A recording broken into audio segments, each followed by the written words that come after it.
Good morning dear student. जैसा कि हमने कल +1 आर्ट का पॉलिटिकल साइंस क्लास शुरू की थी और उसमें सेकंड बुक का सेकंड लेसन स्टार्ट किया था।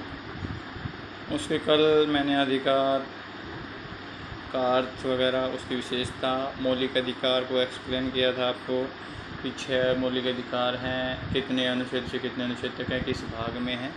तो उसी क्रम को आगे बढ़ाते हुए मैंने कल बताया था कि जब आपको मौलिक अधिकार दिए गए हैं तो कुछ आपके कर्तव्य भी बनते हैं।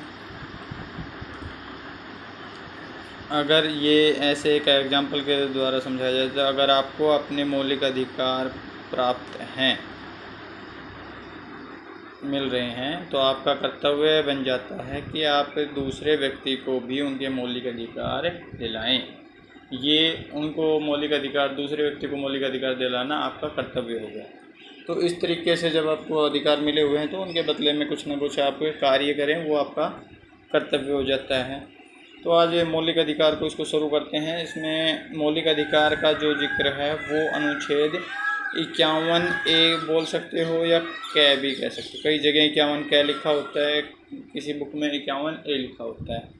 संविधान का भाग 4 होता है, जबकि मौलिक अधिकार आपके भाग 3 में थे, ये आपके भाग 4 में है।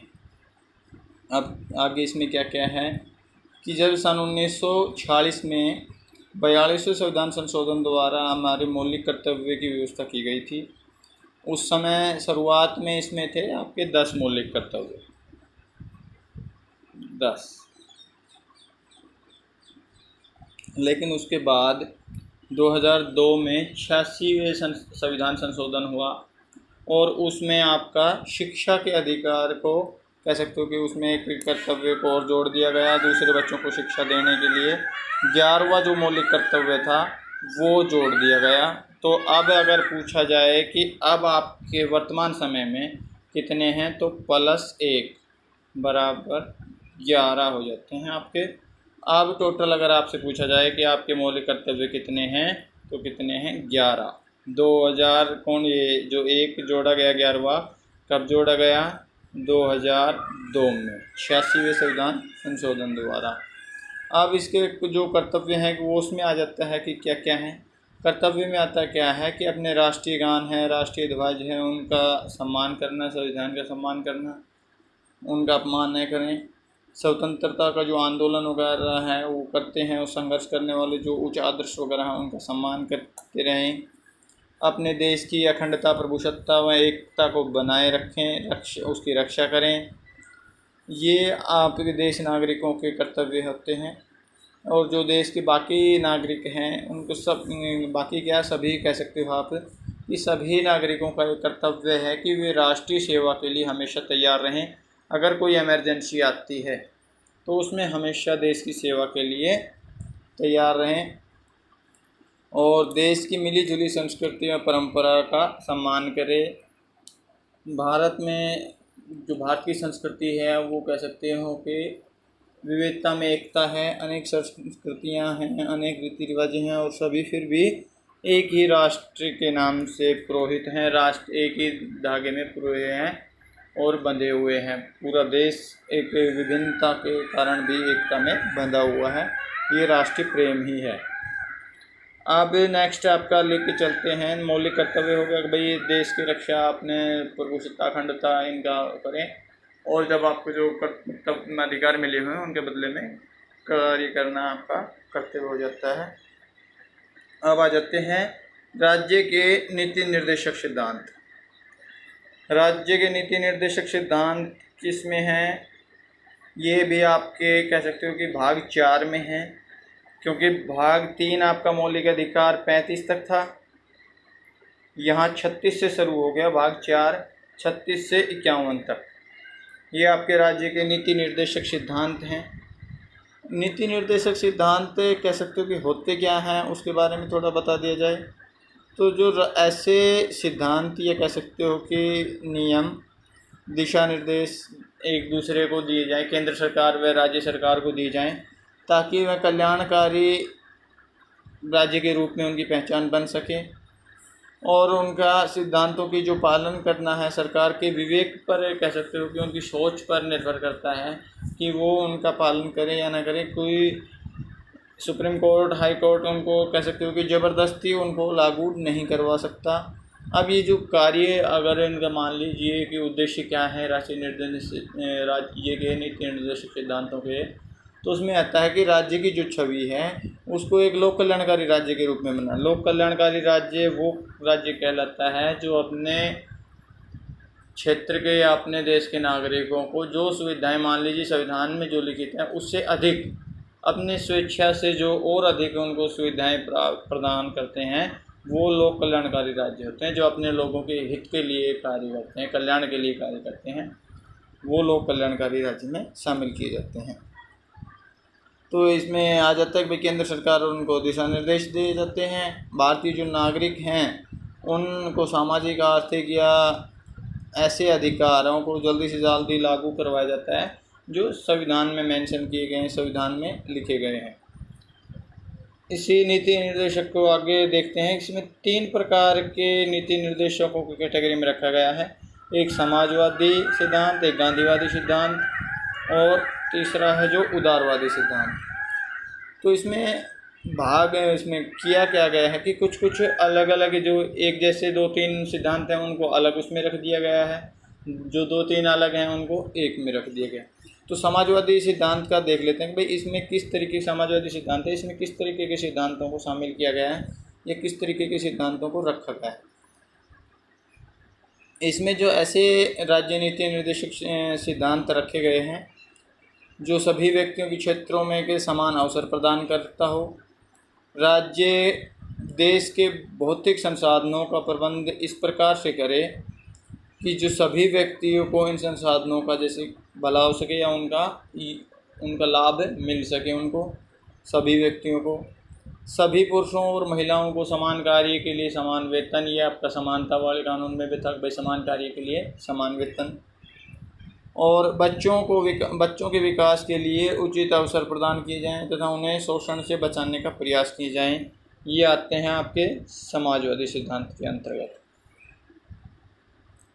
अब गांधीवादी सिद्धांत आ जाते हैं कि गांधीवादी सिद्धांत को कैसे क्या किया गया है।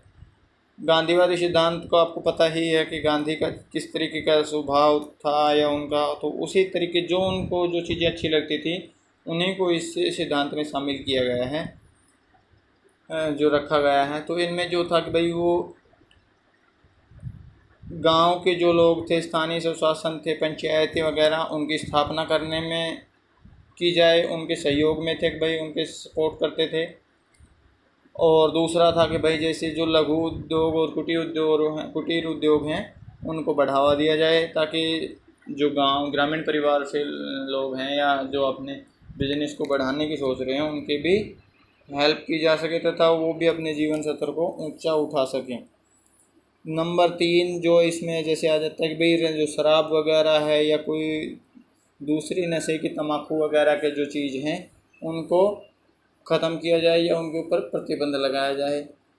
इसी तरीके से आगे गांधीवादी जो सिद्धांत है उसमें 1-2 पॉइंट और ऐड कर दिए जाते हैं कि जो पिछड़े वर्ग हैं, जो SC ST हैं, OBC हैं, कह सकते हो पिछड़े वर्ग, उनके जो शोषण हैं वो कम से कम हो, उनको शोषण से बचाया जाए। और जो दुधारू पशु हैं, गाय भैंस है या जो भी हैं, उनकी हत्या पर रोक लगाई जाए और उनकी नस्ल वगैरह सुधारने के लिए कार्य किए जाएँ। ये आपके गांधीवादी सिद्धांत में है। गांधीवादी सिद्धांत में सारा का सारा कह सकते हो कि ग्रामीण क्षेत्र से लगभग दिया गया है। अब नेक्स्ट आपका आ जाता है कि उदारवादी सिद्धांत। उदारवादी सिद्धांत में कैसा है कि इससे श्रेणी में जो उदारवादी के हैं उसमें ऐसे तत्व वगैरह रखे गए हैं, नीति निर्देशक तत्व, जिनको अपनाकर उदारवादी लोकतंत्र की व्यवस्था की जा सकती है। जैसे कि भाई अनुच्छेद 44 है, आप इसी के अंतर्गत आएगा। उसके अनुसार देश के जो भी नागरिक हैं उनके लिए सभी के लिए एक समान कानून लागू होना चाहिए। दूसरा जो अनुच्छेद 45 आ जाता है उसमें आ जाता है कि भाई संविधान के जो लागू होने के 10 वर्ष के अंदर 14 वर्ष की आयु तक के सभी बच्चों के लिए अनिवार्य शिक्षा और निःशुल्क शिक्षा की व्यवस्था की जाए। ये उदारवादी सिद्धांत है। उदार मतलब आपका अधिक से अधिक कल्याण करना, उद्धार करना कह सकते हो, उदारवादी का अगर आप आसानी शब्दों में याद रखना चाहो। और इसका नेक्स्ट जो आ जाता है कि भाई अनुच्छेद 50 के अंतर्गत न्यायपालिका के जो कार्यपालिका से अलग करना। न्यायपालिका को कहने का मतलब कि स्वतंत्र होना चाहिए, किसी के उसमें हस्तक्षेप नहीं होना चाहिए, सही को सही और गलत को गलत देखकर ही न्यायालय में फैसला दिया जाना चाहिए। अब एक नेक्स्ट पॉइंट तो और काफ़ी हैं वैसे तो, पर बाकी कह सकते हो कि 1 नंबर के हैं। जैसे कि शिक्षा के जो अधिकार हैं वो कब मौलिक अधिकार घोषित किया गया, तो वो 2002 में 86वें संविधान संशोधन द्वारा। अब आ जाता है कि राष्ट्रीय मानव अधिकार आयोग का गठन कब हुआ, तो वो 1993 में हुआ था। अब नेक्स्ट इसमें और आ जाते हैं कि राज्य के नीति निर्देशक सिद्धांत तथा मौलिक अधिकार में अंतर। तो इसमें आ जाता है कि भाई जो राज्य के नीति निर्देशक सिद्धांत हैं वे सकारात्मक हैं, जबकि मौलिक अधिकारों की जो प्रकृति है वो कहीं कहीं नेगेटिव नकारात्मक भी है। मौलिक अधिकारों को न्यायपालिका द्वारा लागू कराया जाता है। कह सकते हो कि जो हनन होता है तो उनके आप न्यायालय में जाते हैं और वहाँ आपके वो अधिकारों की सुरक्षा की जाती है, रक्षा की जाती है, और दोबारा से अगर किसी के हनन हो जाते हैं, छीन लिए जाते हैं, तो उनको दोबारा से दिलाए जाते हैं। लेकिन नीति निर्देशक सिद्धांतों का ऐसा कुछ नहीं है। ये सरकार के विवेक, जैसा कि पहले बताया था, कि उनके सोच के ऊपर निर्भर करता है। जो मौलिक अधिकारों का उद्देश्य है देश में राजनीतिक लोकतंत्र की स्थापना करना, जबकि नीति निर्देशक सिद्धांतों का उद्देश्य है आर्थिक लोकतंत्र की स्थापना करना। जैसे सभी को बराबर रूप में चलना, जैसे ग्रामीण क्षेत्र हो या शहरी क्षेत्र हो, उनको सभी को आर्थिक स्थिति उनकी मजबूत हो। नेक्स्ट इसमें यह है कि भाई मौलिक अधिकार निश्चित होते हैं, जबकि नीति निर्देशक सिद्धांत अस्पष्ट या अनिश्चित होते हैं। सरकार अपने चाहे तो जितना भी लोगों के हित के लिए, कल्याण के लिए कार्य कर सकती हैं, और नीति निर्देशक सिद्धांतों की अपेक्षा मौलिक अधिकार अधिक श्रेष्ठ हैं। तो इस तरीके से ही आ जाता है। एक इसी के नीति निर्देशक सिद्धांत से ही है क्वेश्चन कि भाई नीति निर्देशक सिद्धांत किसकी सिफारिश पर इसमें संविधान में ऐड किए गए, तो वो आ जाता है कि BN राव की सलाह पर। BN राव की सलाह पर दिया गया था। एक जैसे नेपाल का आ जाता है, तो नेपाल में 2015-16 में लोकतंत्र स्थापित हुआ, जबकि जो दक्षिण अफ्रीका है उसमें 1996 में लोकतंत्र स्थापित हो गया था।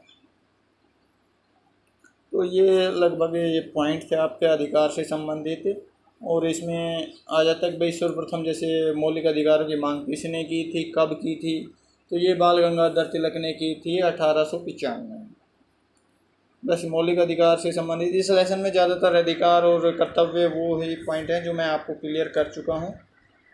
और कंटिन्यू आप अपने जो पेपर हैं उनकी, अब आपके FA2 होंगे, उनकी तैयारी करते रहें, और जो जितना भी रिटर्न वर्क और लर्निंग वर्क हैं वो करें। रिटर्न वर्क में अपने नोट्स प्रोवाइड हो जाते हैं, जबकि लर्निंग वर्क भी उस क्वेश्चन भी याद करें और अधिक से अधिक अपनी जो बुक हैं उसकी रीडिंग करें, उससे आपको क्वेश्चन ऑटोमेटिक याद हो जाएंगे। धन्यवाद।